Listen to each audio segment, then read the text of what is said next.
Aeneg by Lee. Chapter 16.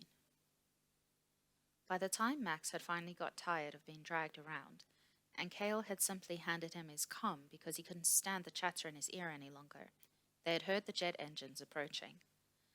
Getting up the stairs to the street level had been a mission in and of itself, and they finally stumbled out onto the street, closing the door behind them just in time to find their rescue party jogging up the road.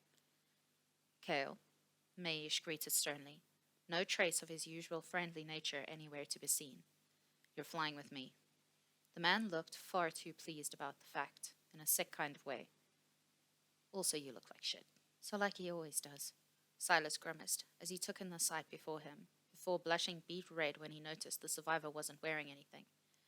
Today is not the day for you to grow a pair, Cale warned. You don't get to say a goddamned thing after what you did. The Capetonian snapped sharply, shutting Cale up quickly. Where's your jet? It's on the green, Cale mumbled softly, gesturing back to the house. Guys? Silas's voice bled barely restrained panic, and the three men turned to follow the younger scout's pointing finger. A shadowed corner inside the house blurred with movement. Another shifted, and then 5 Memphs crawled up to the windows to stare at the small group, and there were more inside. We should run, Maish murmured lowly. Dylan hadn't been kidding when he'd said there were a lot. Cale's ride no longer an option. They all sprinted for Silas's the moment the door lurched on its hinges. We're not all going to fit, Silas panted, panic colouring his shout as they ran. Cale and I will circle back around, Maish shouted back. That's suicide, the blonde panted, unable to slow down when he glanced back in his shock and saw the sheer amount of Memphs breaking out of the house and into the street.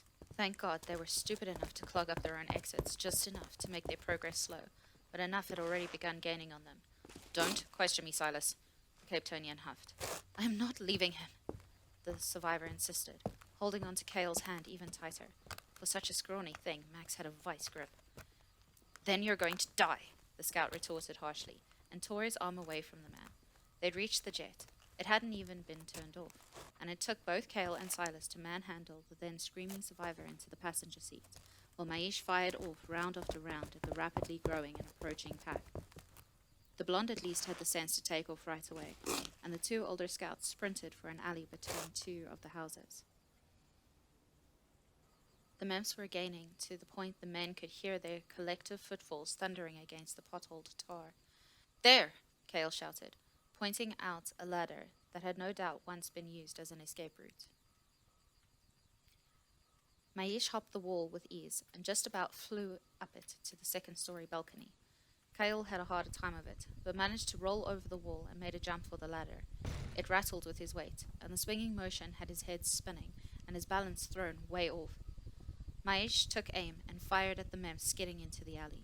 There weren't as many as he'd expected, but certainly more than one person could handle, and he shouted for Cale to hang on. The man mounted the banister and jumped onto the last 2 rungs of the ladder. The banister groaned loudly in protest, as it was used as an impromptu pivot point. The bottom of the ladder snapped clean off when it scraped against the wall, and the entire thing flipped up. A Memph managed to jump for it, halting its progress, but a well-placed boot to the face from Cale sent it back, and spring-loading the man into his fellow scout's arms, as his sweaty palms lost their purchase on the temperamental metal. They both fell to the floor hard, and the ladder dropped back, crashing on the wall, and the Memphs began clambering up it after them. Their combined weight was too much for the poor old bridge, and it bent beneath their huge paws before breaking entirely. One managed to lunge up and grab a hold of the banister, but Maish shoved Cale's head out of the way before unloading at least a dozen rounds directly into the thing's face. Its blood sizzled and popped as it dropped, and a sickening crunch sounded when its spine snapped against the wall. Some of the others attempted to make the jump, but the balcony was too high for even their immense abilities. They huffed and growled and groaned and shuffled below, but finding no immediate way up to their quarry, the small mob eventually dispersed. The Capetonian pushed the other scout off of himself and gazed through the bars, keeping a lookout for any hiding about or returning. After nearly 15 minutes of not one coming back for them, he crouched down in front of Cale and smacked the man's face. probably a little harder than strictly necessary. Hey, no sleeping yet. Cale groaned groggily and forced his eyes open. Where are we? Get up, Maish huffed curtly, forcefully tugging the man to his feet and pushing him through the thankfully open window. They came out in the bedroom of what was once a little boy, the bed shaped like a boat and picture books strewn about the floor, all of it covered in brown, dry dust that was far too recognizable to anyone who had survived the outbreak this long. They made it back into the street with no encounters, crossed it successfully, and slipped through sideways and back gardens to get back to the house next door to where this had all started. They made a break for the jet, but missed a small handful of memps that had stayed behind to guard it. Maish held them off while he shoved Cale clumsily inside, but his leg got caught in a pair of razor claws when it was his turn to climb in. He left the thing dead, but was grateful it hadn't been teeth. His passenger leaned halfway out of his seat to cut down another, and threw his old baseball bat at the one he couldn't reach. Barbed wire stuck in the thing's head. It didn't stop, but the delay had been enough for Maish to start up the aircraft and free up his own hands to shoot it off of them. The jet's tires tore up the overgrown green, and they were off.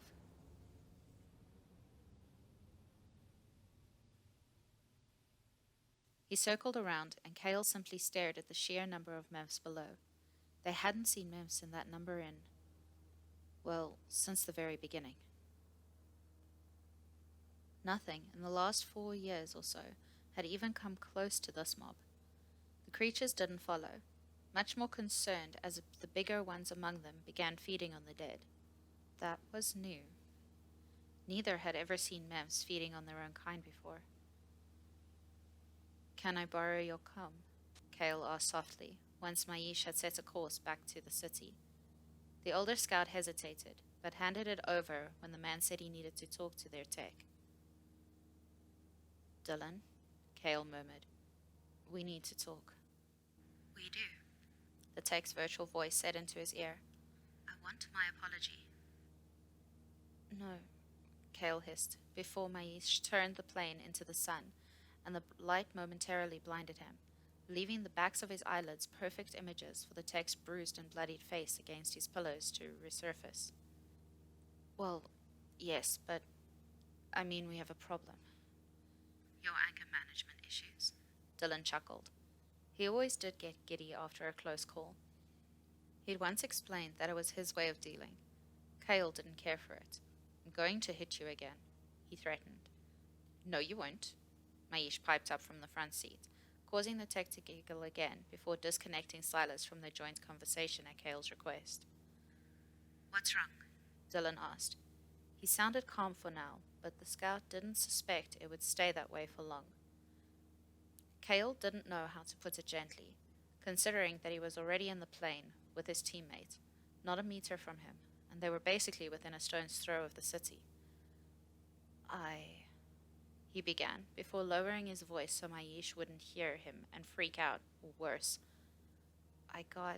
Speak up, you bastard, the Capetonian warned him, just as Dylan's voice exclaimed his brother's name over the comms. Cale knew it was going to happen, but he could already hear the soldier asking angry questions and drawing truthful conclusions on the other end of the line. Dylan was trying to defend him, practically begging his brother to calm down and telling him about the new survivor. But Cale had already known he'd be in trouble if he got back. He removed the comm from his ear and lulled his head back against his headrest. Maish jerked the plane, and Cale's eyes burst open. He glared, but his pilot shut him up quick by holding his hand out over his shoulder for his comeback.